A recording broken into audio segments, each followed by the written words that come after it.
Peace, everybody. All I right, peace, brother am Tony. yes, I'm Tony Lindsay, and I told you guys that we were gonna do a live this evening, and I brought some brothers on here to discuss the recent passing of Kevin Samuels. I'm expecting a couple more people to come in while the brothers share the video. Uh, yeah, I mean Kevin Samuels was a polarizing figure and very controversial, and the response that we've seen to his death has been mixed, but there has been a noticeable element of um, celebration. We're seeing it on Twitter, Facebook, and we see a lot. It's a lot of hostility that I've personally witnessed from women in particular, and many of those women have been characterizing it as that they just really aren't emotionally invested or they just don't care. But I think it presents itself as a little bit different than that. So I want to have an honest conversation. And right now, I want to have that conversation with the men because I think it's important that we share the perspectives of men, as considering that Kevin Samuels uh, kind of self proclaimed himself as a voice for black men.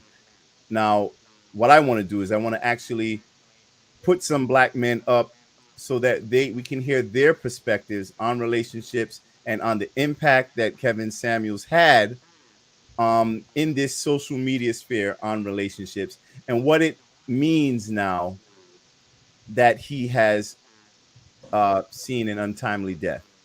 So I want to welcome uh, these brothers to the stage. I don't want to say it's a show, not a show yet. We're doing a live on my page right now. I don't know. We might do a show. We'll Show is think coming. about it. Yeah, show's coming. We Yeah. have brother DeAndre Miller, and we have brother Mike Jones. He's participated with us several times on some community town halls that we've done. Very intelligent young men, and I really look forward to having this conversation. So let's just start with the obvious question. What does the passing of Kevin Samuels mean for black relationships, at least in as it pertains to the discussions that we have on social media? What impact does it have on black relationships, if any at all? I'll start with you, DeAndre.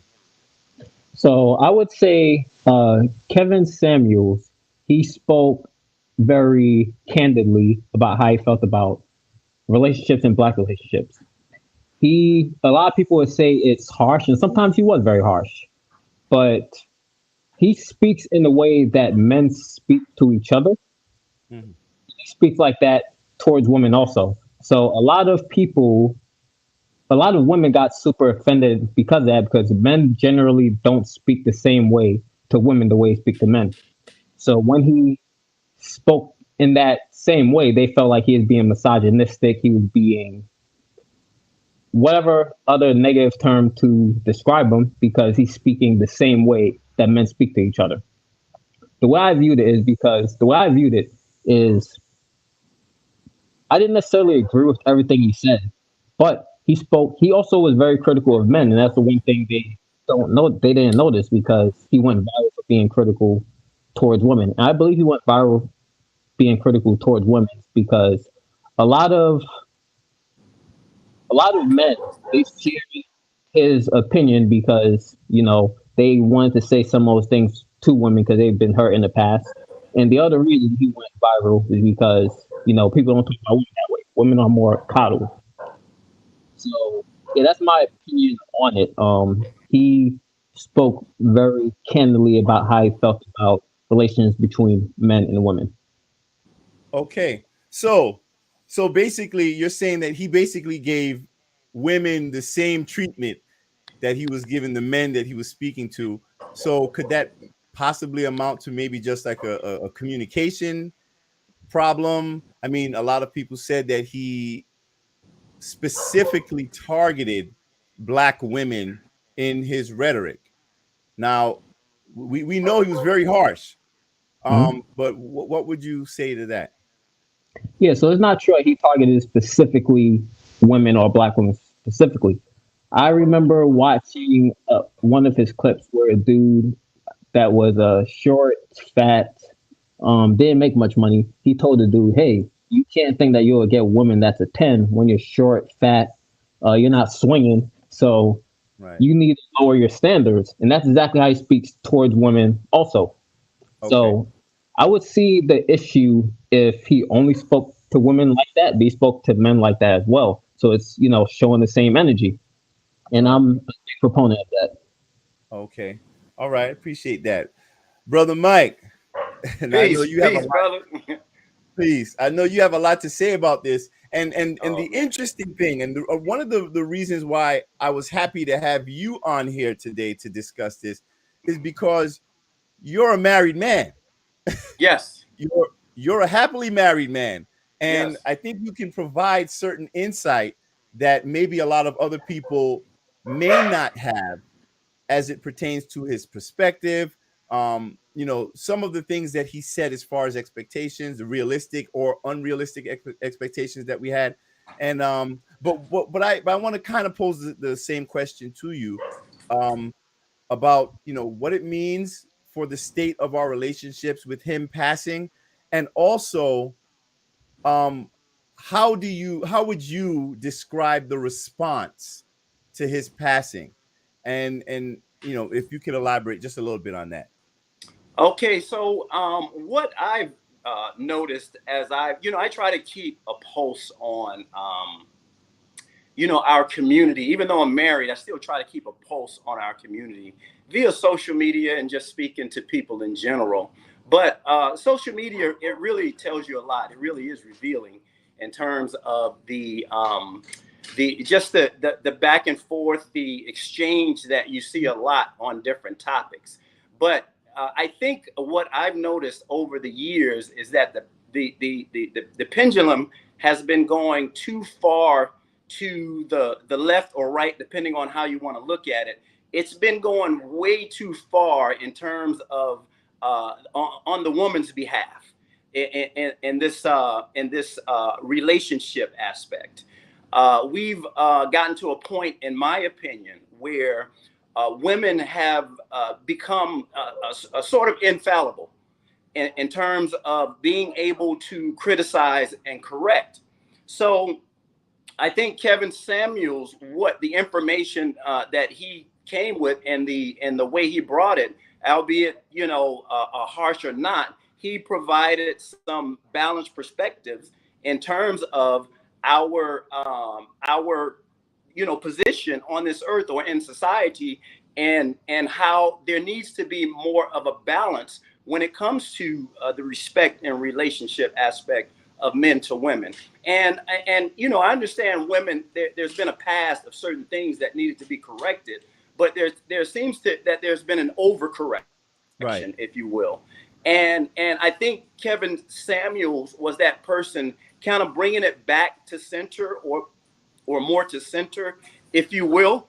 And I think that the pushback has revealed a dark place, or a dark road that we're heading down in terms of the collective, the Black woman collective. Let me say that, because as I indicated earlier, there's almost a God complex that, and I won't even say almost. There seems to be a God complex that's developed within a lot of our women, and I don't speak in absolutes because I know nothing is 100%.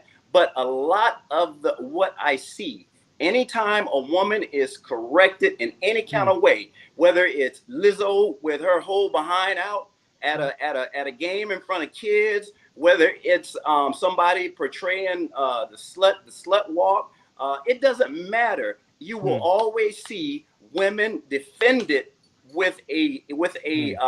a gender allegiance, if you will, and that's Mm. not cool. And I don't see that as amongst men. You see some dudes with it, but on the most part, men will correct men, and men will Right. call out men for being wrong. But now when I see women do some degenerate or unethical stuff, it doesn't matter what it is.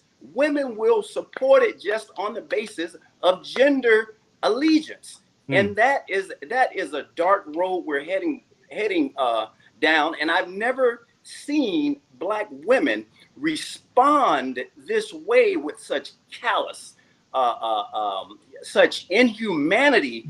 That's just not our nature. And that's right. seeing this is quite disturbing, brother. It's just quite disturbing because that means we've lost our universal connection and who we were and that natural empathy that we once had.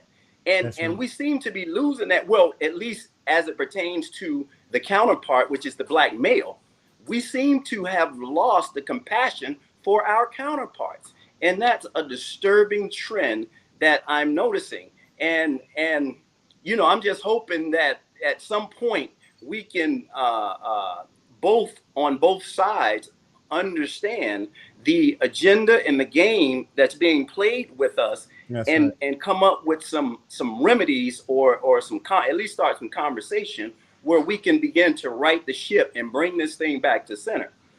Mm. Well, there were two things that I really liked that you were talking about. One was the imbalance, and the other was correction. Now, I personally have a question when it comes to correction, and I love black women, but let's just ask a real question here. When is it ever okay to offer correction to a black woman? Like what is the situation where it is appropriate, where it is deemed appropriate to offer correction to a black woman? Because black men don't know, and apparently it seems like other black women don't know either. I've spoken to a lot of black women who stand on the other side of this, who are not elated at the death of Kevin Samuels, which I still find is crazy. And a lot of those women are really worried about the state of our community. And Yeah. you cannot be a person that is averse to correction, because you will never learn, you will never grow. And as far as the imbalance aspect of this, you're 100% right. I mean, whenever the male perspective has been offered, whether it be in mainstream media or just on social media, podcasts, anything popular that ever offered anything pertaining to male perspective, it's always been offered by women. I don't know if people Yeah. pay attention to that. Whenever there was any type of advice on men and how to get a man and get a good man and this and that in relationships, it's women that have always been giving that advice. And Mm-hmm. even today, after the death of Kevin Samuels, I'm watching. Let me tell you something. I'm watching a lot of these female podcasters, these social media, gossip people, like the what's the woman's name? I don't know the names, but one is like something TKO something. Like I'm seeing these women like, honey, the T. Oh, he died alone, and like everybody's making a real joke out of this. Right, Like it's right. poetic. It's beautiful Mm-hmm. that this man died. This is not Mm-hmm. our nature. This is not the type of It's behavior or attitude that is native to us as African people. It is it's not, not. and it's worrisome. And as see, you're a married man, right? DeAndre, do you have kids? No, I don't. So you're a young black man. I'm not married. I may not be that young, but I have kids.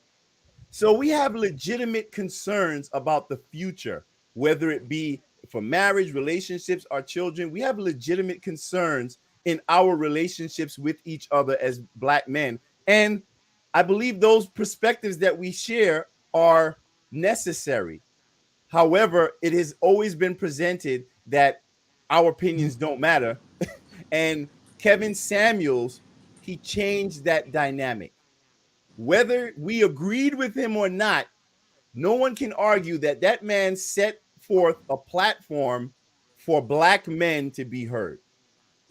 And I think that was one of the most poignant things about this. It's not about, I mean, was he harsh? Yeah, he was really harsh. I mean, I didn't agree with a lot of the stuff the brother said. Right, right. And Yeah. I didn't agree with the delivery many times as well. But I did also see him offer that same harsh delivery to men. Yeah. but there was no outrage when he was talking to men that way.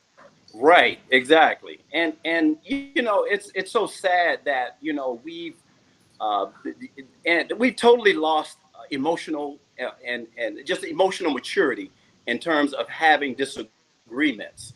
Now, so many people, or find it on social media. Most people believe that if you disagree with them, that equates to hate. Yes. I hate you if you disagree with me. We can respectfully disagree with each other and still not have to hate each other. But for Amen. whatever reason, that intelligence seems to be lost nowadays. If you disagree with somebody, I mean, Samuels was basically talking about relationship issues.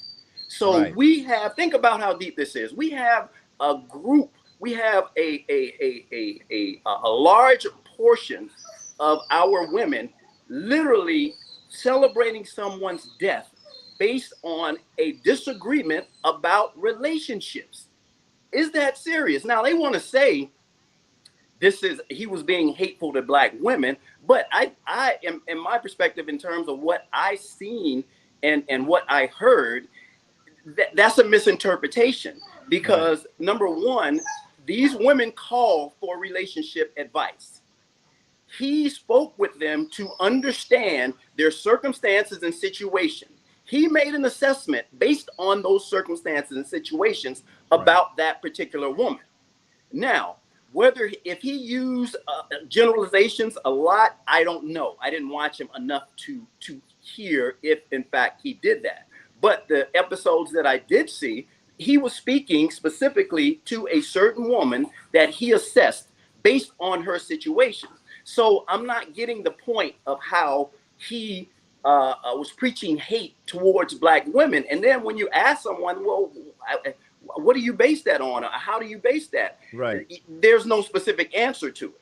So this whole thing about I don't see that, and I disagree. And I think a lot of women are just using that to mask their emotional maturity, as I mentioned earlier, and to express that hatred they develop based on that emotional immaturity. Mm. Mm. Something that I find very troubling is in a lot of these spaces, the male space and the female spaces, there's a lot of toxic ideas that's expressed.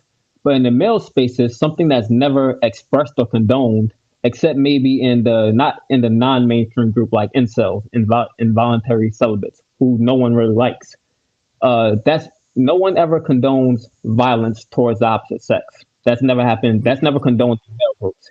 In the female Mm-hmm. groups, that's constantly celebrated. There was a story, I believe, on this talk show of a woman who chopped her husband's dick off because he cheated, and they spoke about it on this show called The Talk, and they were celebrating, they were cheering, and Wow. some of the women asked, "Oh, why did it happen? He cheated. Oh, so it's okay." And then one woman tried to push back and say, like, "Oh, it's not okay."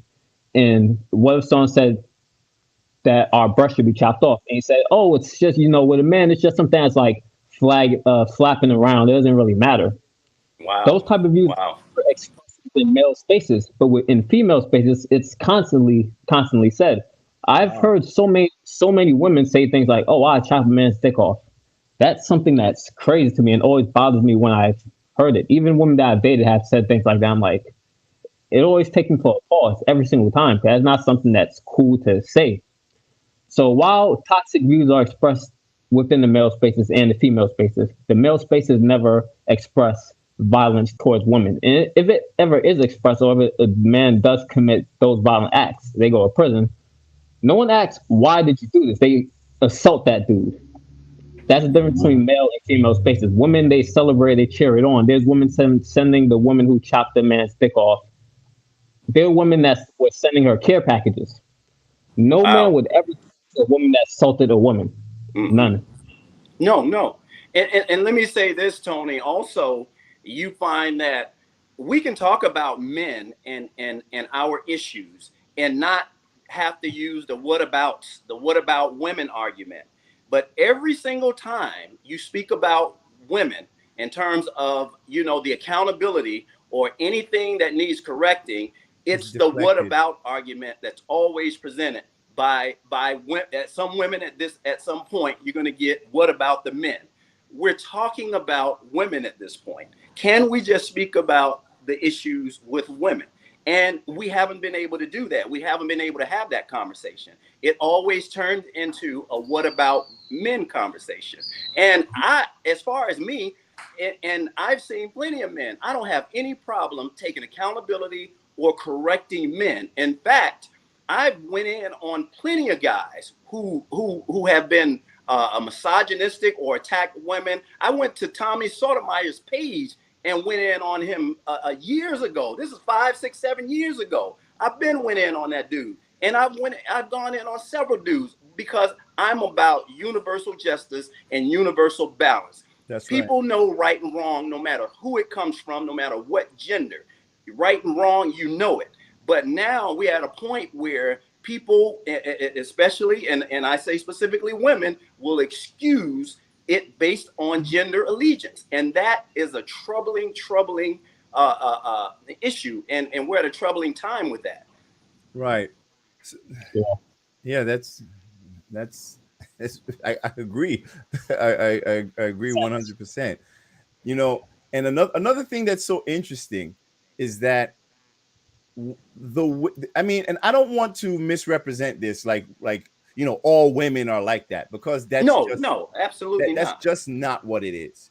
You know, Absolutely not. but there's like growing concern just from my conversations with women that they're really worried about where things are going, and it's crazy. You know, you've had female friends who always say, I don't have female friends, I don't have woman friends, I'm not around women, you know. Yeah. But for some reason, it's like men, I don't know, maybe men are just simpler, when it comes to even when it comes to things like correction and accountability.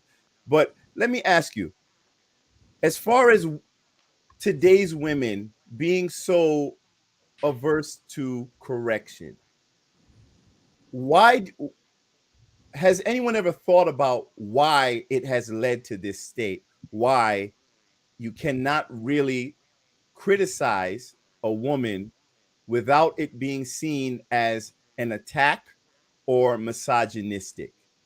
Like, what is the root cause, and how can we get through to our women to explain to them that correction does not mean hatred? It doesn't mean we're angry. It doesn't mean we hate you. It actually, quite often, correction means that someone cares enough to tell you what you're doing wrong. Right, right, absolutely. I think one of there there's a number of reasons why how we got here. Uh, Definitely the sins of the past that were that we that we're attempting to heal.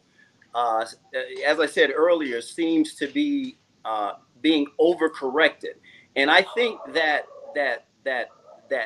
attempt to heal and that babying during that healing stage combined with the feminism or the feminist movement. Let me say that the Right. feminist movement is an extremist movement in my point, but you combine that with society's recognition of women have had these challenges. Let's correct this, and let's begin to put a spotlight on it and make laws. And I think it's natural when people are, uh, I guess, for a lack of a better term, like babied or spoiled, they're going to Right. develop a certain entitlement or complex based on how they're being babied or treated.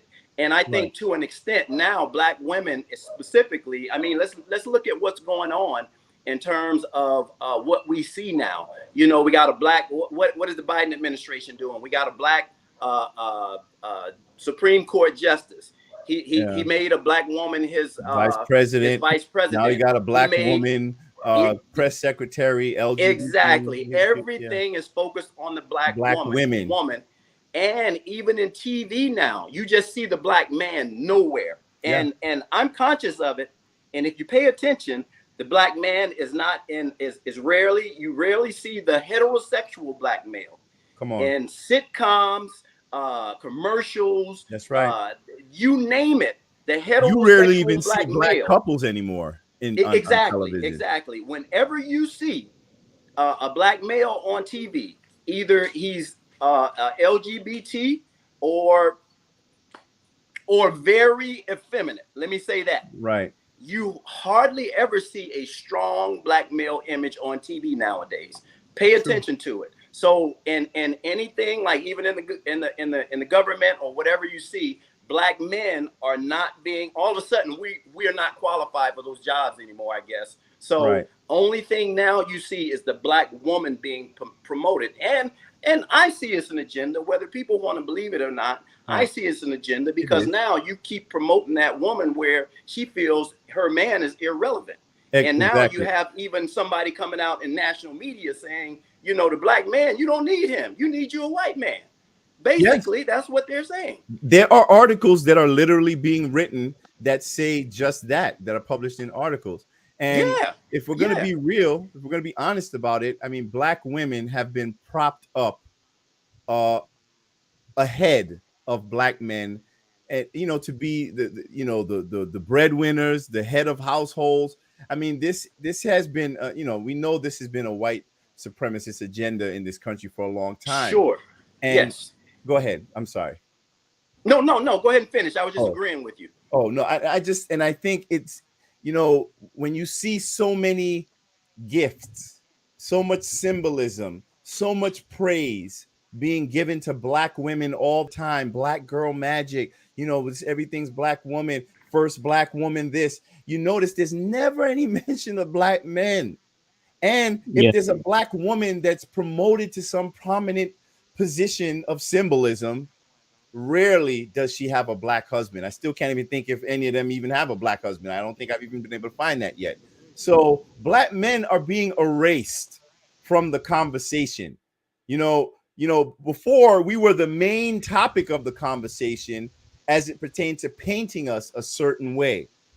When it came to propagandizing us as violent, as sexual predators, and everything wrong with society and relationships.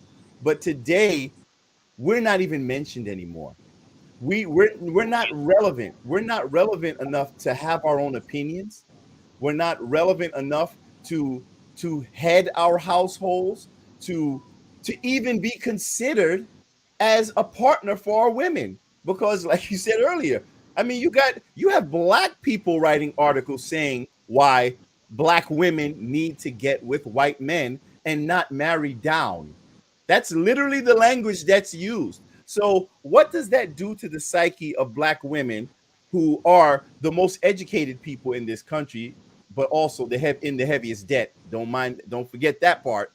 But when when you ensure that systems are in place that that that keep black women more educated, more financially stable and enriched than black men, and then you tell them that they don't need black men, what do you expect to happen? And at what point do you think black women are just going to stop and say, hey, yeah, man, I want to hear what that guy has to say?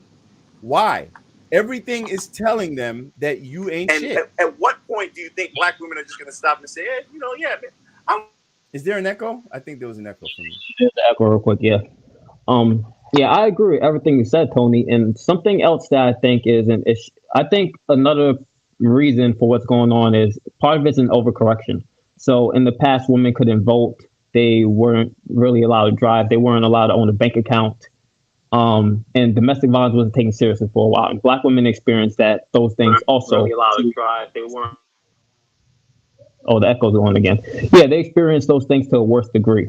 So now the overcorrection is, saying women can never do wrong, everything, putting women in positions of power, and anything you say to correct them, it means that you're sexist, you're misogynist, you're hating on women, and it's an attempt to silence people who are trying to point out anything that's done wrong. And I also think another issue are simps. So people that they're going to say women, the men, in order to try to get with women, trying to say that they do nothing wrong, that they're queen, and they would pretty much drink their bathwater. So I think those two things are major issues to as to why people look at as wrong if you correct a woman. Right. Well, and yeah, I mean, we've reached a stage where women, a lot of our women are not willing to hear any sort of correction or advice unless it's accompanied by praise. And Kevin Samuels, he kicked in the door and he just said, "Nah, it ain't going like that." and and I think that was the most shocking part, that he gave women the same business that he gave men. You know? Yeah. Okay, there you go, Mike. Yeah, Mike is setting up for Yeah. on the laptop.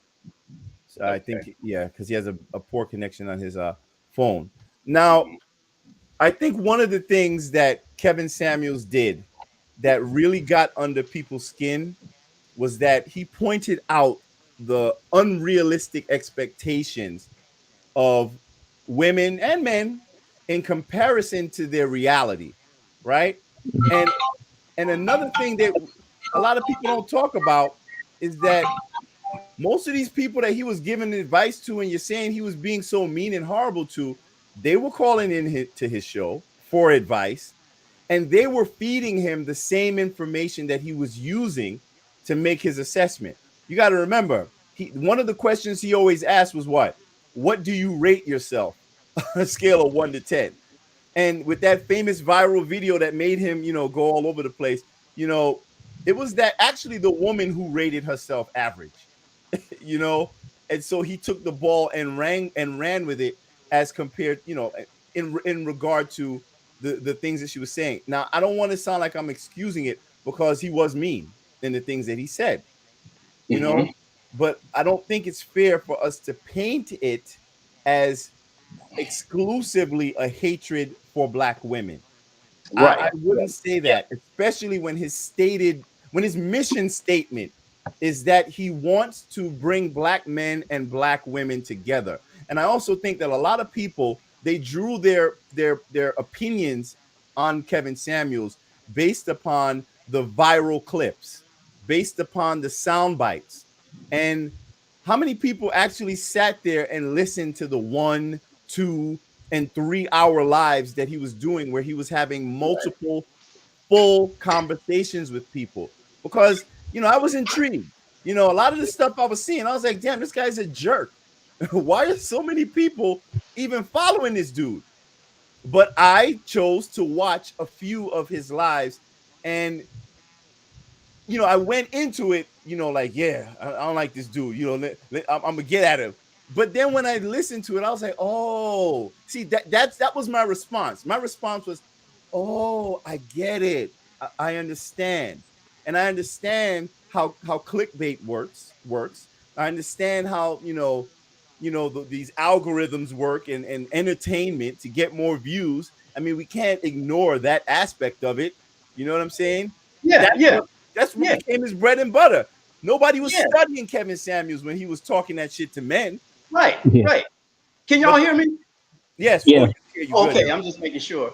But Yeah, to your point, he had a marketing angle. right. Kevin Samuels was the men's Derek Jackson, right? Yes. He was the men's Derek Jackson. You had an allegiance to Derek Jackson with women, because he was going in and telling men about their behind. Now, granted, he wasn't as harsh and as and as just like I say, he wasn't as harsh as Kevin Samuels, but Right. he was basically telling men about themselves, and how they were messing up and needed certain correction. But Kevin Samuels is that same marketing man. Yes. you know? Yes. But here's an interesting thing. If Derek Jackson had died, you wouldn't have seen black men all over the place like, yeah, good for that mother effer. Yeah, he's dead. Yeah. I Yeah, don't I don't think that you would see something like that. I don't think so Yeah, either. You may have seen, I mean, Maybe for some more feminine you type may of have foods, seen but some of it, but I definitely don't think you would have seen the amount the of level that we're seeing, celebration yeah, that we're seeing with um, brother, gosh, Samuels. Brandon. Yeah, brother Samuel. yeah, You know, we're not, we wouldn't see that. I don't believe. And I think we've become so disconnected to who we are, from who we are as Yes, a people, yes, yes, because in one hand, and we don't see the hypocrisy in our own rhetoric that we're flooding the place with. Like, on one yes. hand, you have so many black women that stand by, protect black women, Thank but no you. one is considering Kevin Samuels' black mother, who found out about her son's death on Yes, social media, largely from a bunch of women who now continue to make light of his death, to ridicule his death, and to celebrate it. What about protecting her, the most sacred entity in the black community, a black mother, an elder? yes, What about yes. that? And that's point, not great the point. only point. I'm sorry. No, go ahead. That's not the only point of hypocrisy. You're asking for protection from the same men that you're tearing down. Come on. You're tearing down the black man, but you expect protection from the black man. I don't. Oh, That doesn't. That doesn't make sense to me. mm, If you want protection or you expect protection, there has to be some reciprocation. You know, there has to be some support on your end too. You just can't, correct. you know, crap on somebody and expect, that person to have allegiance and want to love and protect you. That it doesn't work like that. So, there has to be some better education, better understanding, and just more order to our collective and our society if we're going to get this thing back on point. Because I'm telling you, man, we're on a dark road right now in terms of Yeah, black people and black relationships. that's right. You were saying, DeAndre? Sorry, go ahead. Yeah, I don't remember what I was saying, but something that I feel is a major issue between with many people in general is there's such polarization that no one actually takes time. It's piggybacking off of your point actually when you said you want to watch Kevin Samuels to see what he is about. No one takes time to watch things or views that they don't agree with. And Right. why I Yes, find I watch a yes, lot of things that I don't agree with. And because I want to see if there's any common ground, or at the very least, I want to learn how to debate against it. You can't, have a proper debate unless you know what the other side's saying. right, right. But what I find is when I'm watching viewpoints I don't agree with, I find a lot that I do agree with, and I see that the opposite sides agree on much more than is put out there.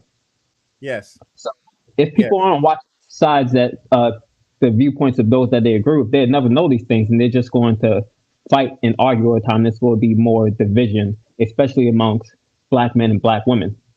Yeah, but another thing is that people just can't compromise at all. Like, this society today, especially via social media, teaches us that we know everything. That Yes, no yeah, one can teach yeah. us anything, Mm-mm, and mm-mm. that whatever we deem our reality is whatever it's going to be. Hence, you Yeah, hear statements, you hear that phrase, that terminology, my my truth. truth. I Yes. hate hearing that bullshit. I hate that. And it's funny you said that. I was just about to comment on that. Go That ahead. nobody really wants truth. And this goes for men and women. I'm not just talking about the women now. Come on I'm now. talking about men and women. And it speaks to that emotional immaturity I was talking about.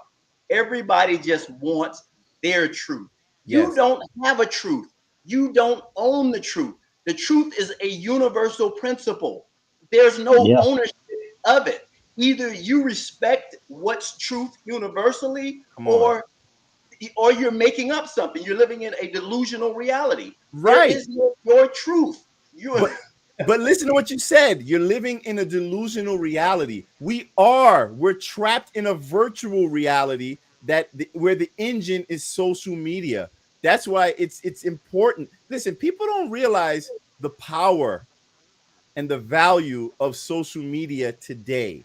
People don't understand how social media is literally being used to infiltrate governments. You know what I'm Yes. saying? So just imagine what they're doing to your mind through the propaganda, through all of this imagery that they're sending us, through all of these.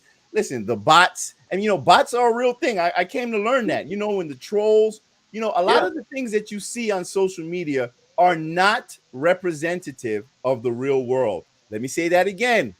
A lot of the things that you see and hear that you're reading on social media are not representative of what's happening in the real world. That's something we need to consider, because that's a very easy way to manipulate people and to program them. You understand what I'm saying? I've watched the algorithms change over the past 2 years, especially with the onset of COVID and the response to it. I've seen how the propaganda machine works, and I see how it's used to get people to be disheartened and discouraged and frustrated, and then just give up because you feel there's no hope left in the world. So if there's anything that I can impart to anyone that's watching here and to you brothers here, is don't lose hope, because it's not everything that it seems. It is not. And I Good point. I can tell you Good that point. because I speak to people. I still engage with people. I talk to people in the real world Good point. outside of social media, which is a very toxic space. Yeah, Yeah. I Very good think. point. Go Let ahead. me let me just Yeah, say this I real agree. quick. Let me just say this real quick, brother Tony. I'm going to try to tune back in on my phone because I gotta go pick up mom, but I want to stay on the Okay. call. Well, we So only I'm have going to about try. 5 more minutes anyway, because Okay. this is not going to be a long one. So, Okay. um, So I'm just going to try to reconnect from my phone okay, cool, for the cool. last part. Okay. No problem, brother. Okay, All go right. ahead, Thanks. DeAndre. I completely lost my thought. I'm sorry. I was talking about social media and how it's detached from the real world. From what's really happening out here. I agree with that 100% because I feel social media. When I grew up, even though I'm not super, I'm relatively young. I'm 28. When I grew up, social media wasn't really a thing. It didn't really People didn't care about it as much until I was in college. Right. So people behave a certain way on social media that they would never behave in real life. And the first it was so crazy to me how, once social media became a thing, how there became so many internet gangsters. I'm like, whoa, everybody's tough now. I know you in That's real life. true. You're not like that. Right. And it's not just that with men, it's like that with women also. Um, so Facts. I don't have issues in my dating life, right? But if you go online, you'll see women say, "Oh, I want someone that's 6'3", that makes this amount of money, that is, I don't know. I'm 5'10".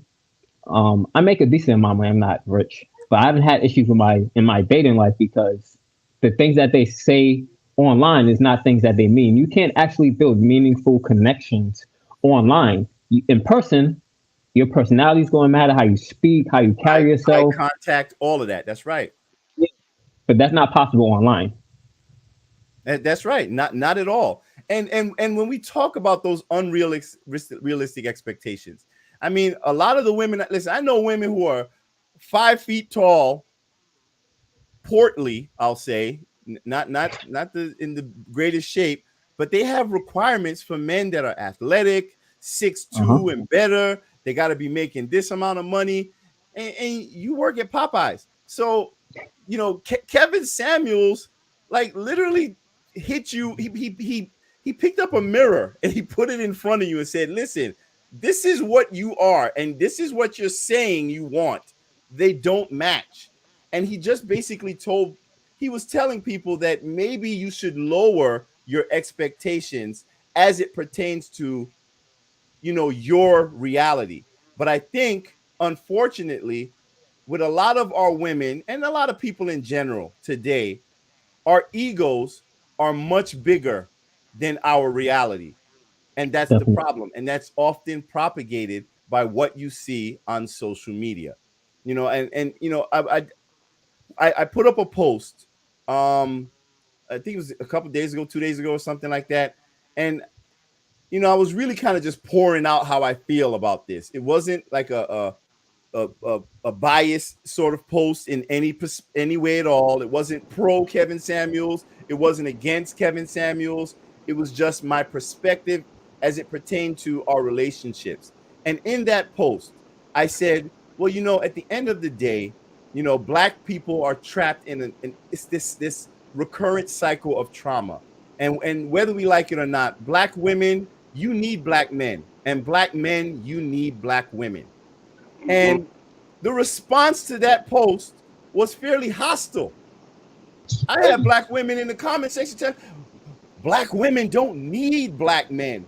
Like, bruh, Mm-hmm. that broke my heart because I think every other community understands why they need each other, why they need their counterparts to thrive and build their communities and their families.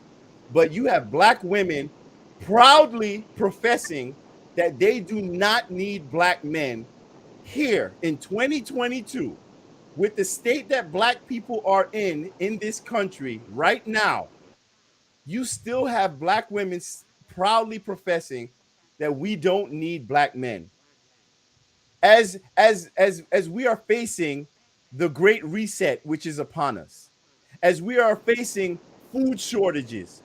So you tell me, when the purge comes, when people start breaking Yeah. into your house to steal food and all that, who's going to protect you if you don't need black men? Who's gonna be Thank there you. for you? You want what you want? Thank Black you. girl magic them to death? You got to be Yeah. more realistic in what you're saying. Are you gonna Yes. yell at them to death? Black Yes. black Yes. women, you need black men. Plain and simple.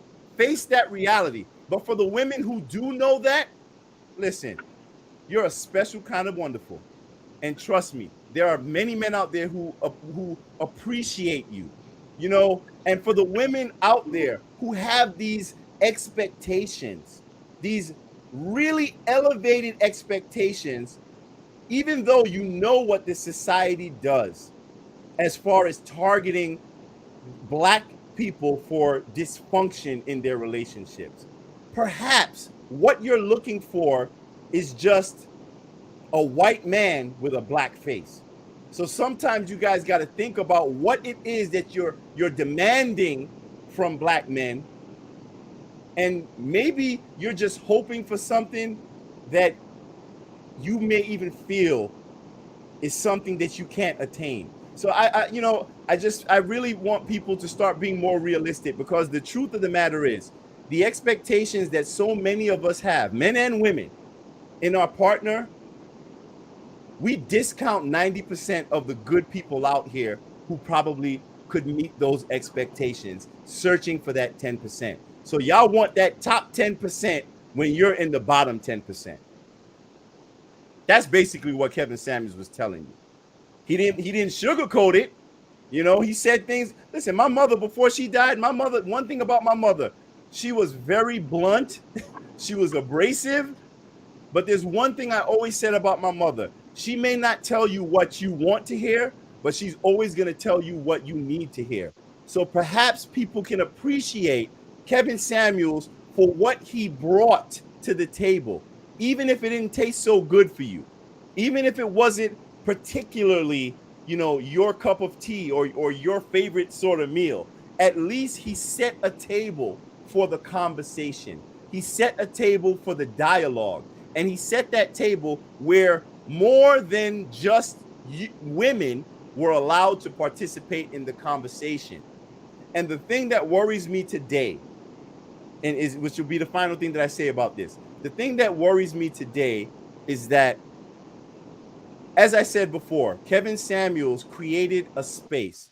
We can't deny it. He kicked in the door and just created a platform for men to be heard.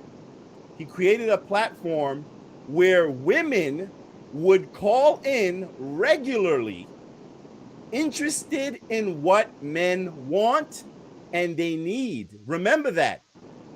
He had an audience, they were supporting him. It was women that was calling in like crazy. Y'all were calling him asking for advice on what to do to get with a man, to achieve marriage. How can I find my husband?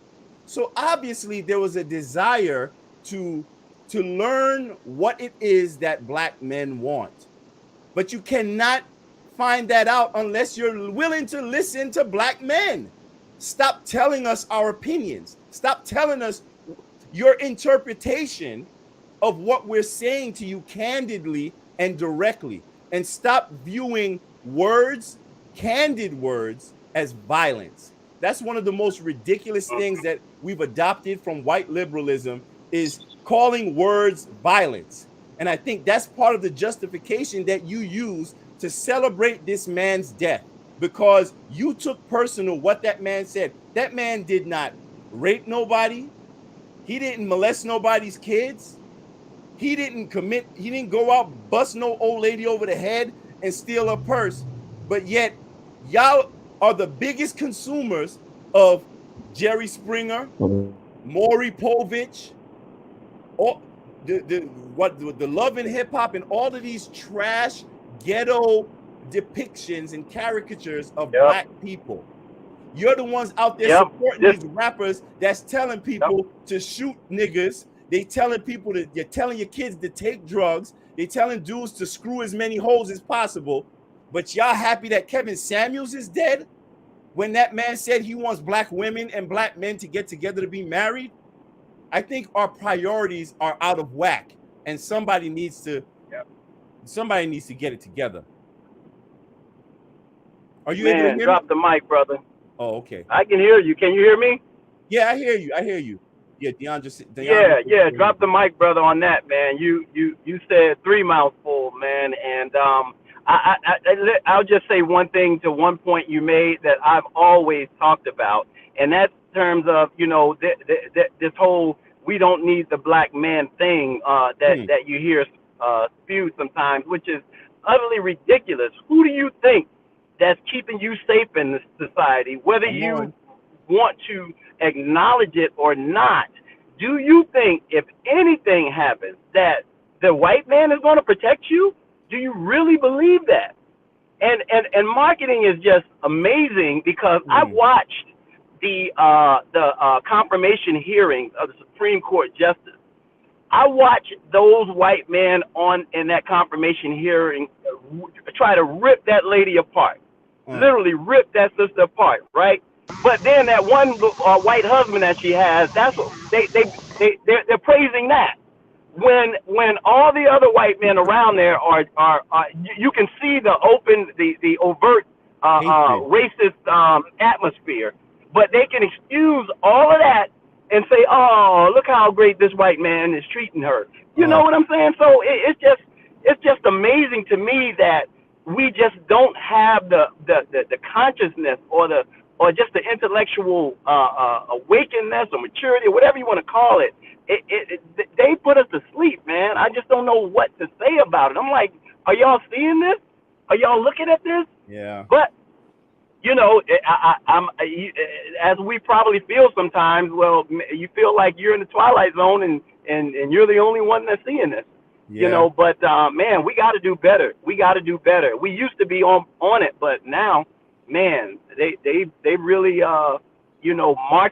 marketed this delusional thought to us, man. And you said it all, man. And I'm hoping at some point, we can figure this out together. Because we do need each other. You know what's interesting? I believe that black women have been convinced to get rid of their own protection, which is black men. Yes. And yes. And the crazy thing about it is we've come to gauge our relationships through a very skewed lens. Well, gauging successful relationships, right? The way that we are in society, we gauge the value of our relationships based on what? Finances, based on money, right? And when you know that black men are intentionally relegated to a certain position in society that impacts their ability to provide for their families, sustain wealth, and even stay out of jail, what do you expect to happen? So I understand, there's a lot of black women, and I don't want to be offensive now, but I'm gonna just be real with it. I know there are a lot of black women. I said earlier that a lot of our black women just want a white man with a black face. And, going back to, slavery, civil rights, when you see the success and the power, the authority of white men, right? And the respect that they get, you want that. You want to see that because you see how them white women are living good with their white men. You want that. But if you can't achieve that with your black man, you get angry with him. You know what I'm saying? And it turns into a sense of vitriol and disgust. And it's you get kind of mad at him for not being able to do or be what that man over there is for his woman. And then you have white feminists coming and telling you that black man ain't shit, and how men are, they're doing this to us and men are horrible, yet they're happily at home with Bob, and they're going to their fertility clinics to make sure that they have as many kids as possible, and life is great. So I think it's a frustrating environment that is created for black women, where a lot of them feel stuck and they want success. They want what they perceive to be a successful relationship, but they can't seem to find it with black men. But we're confused about the root causes and why it is the way it is.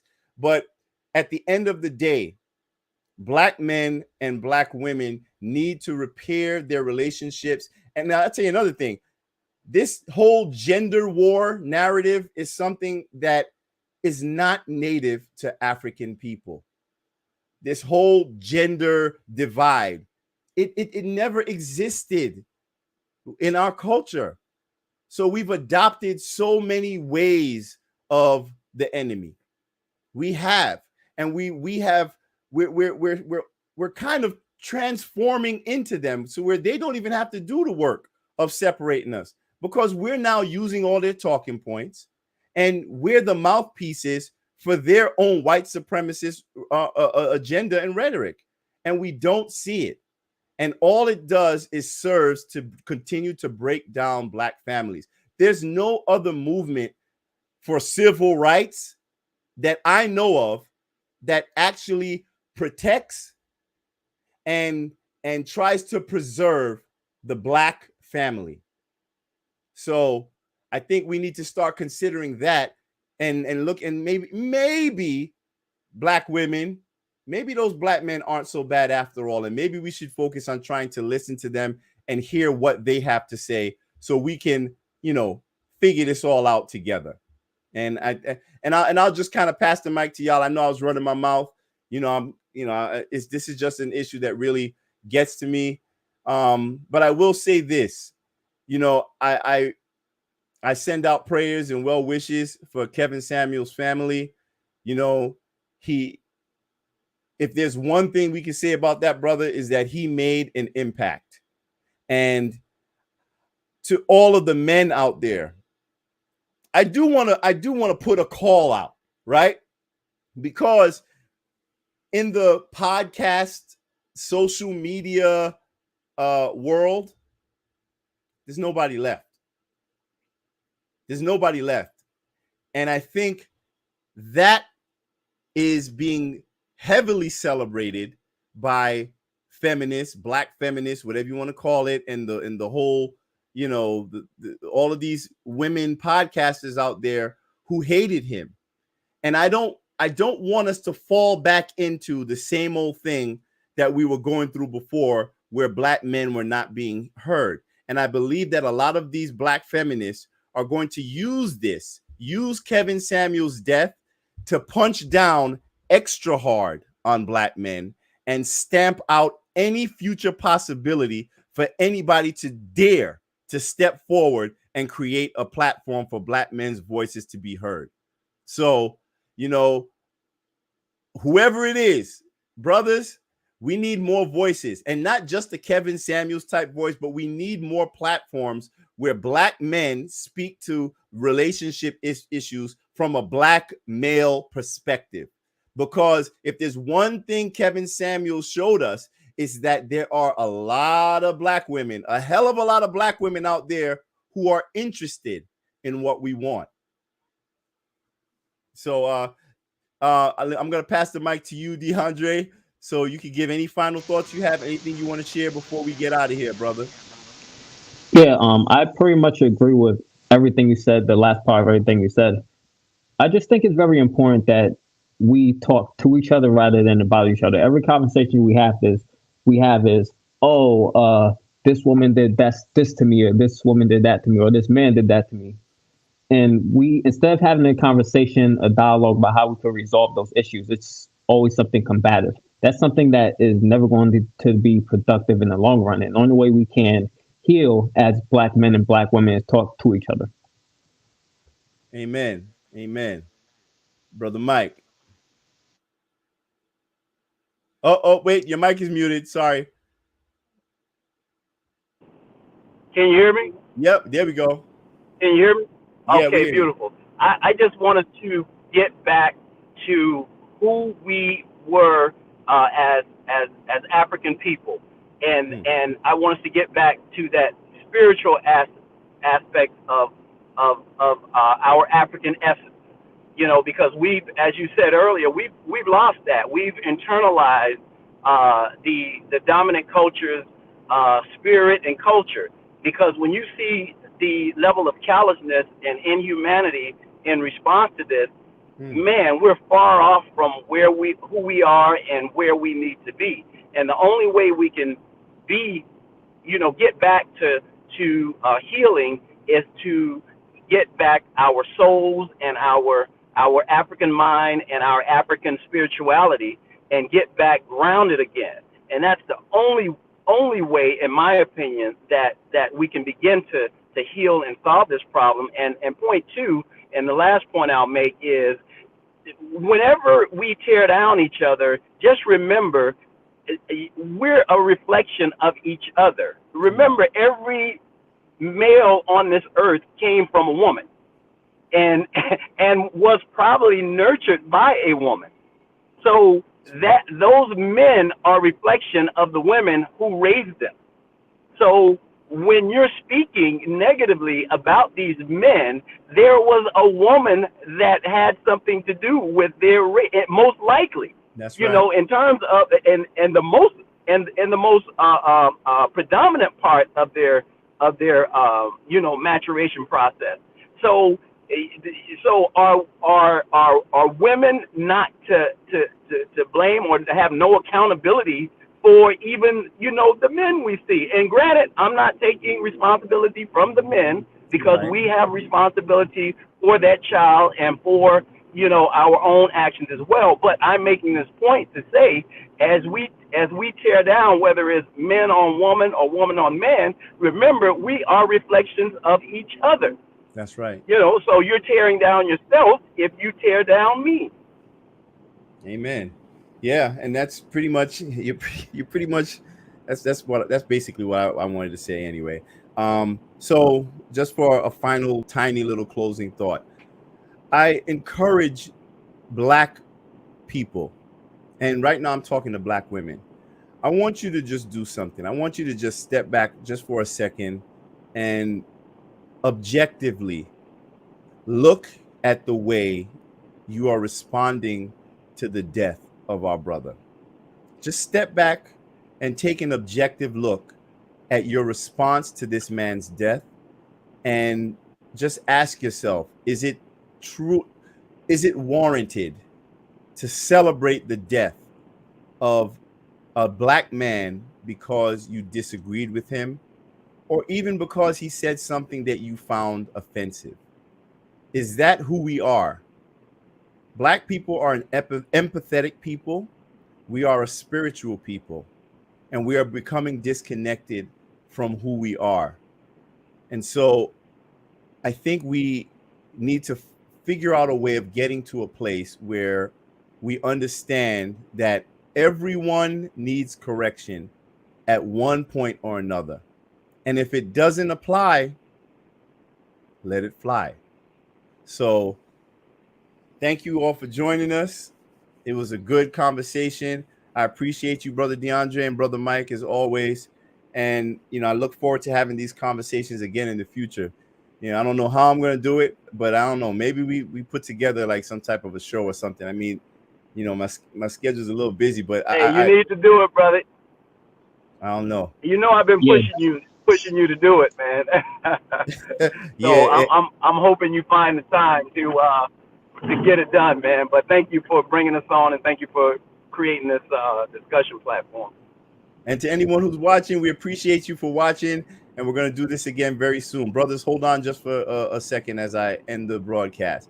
All right, and everybody, thank you for joining us. Peace.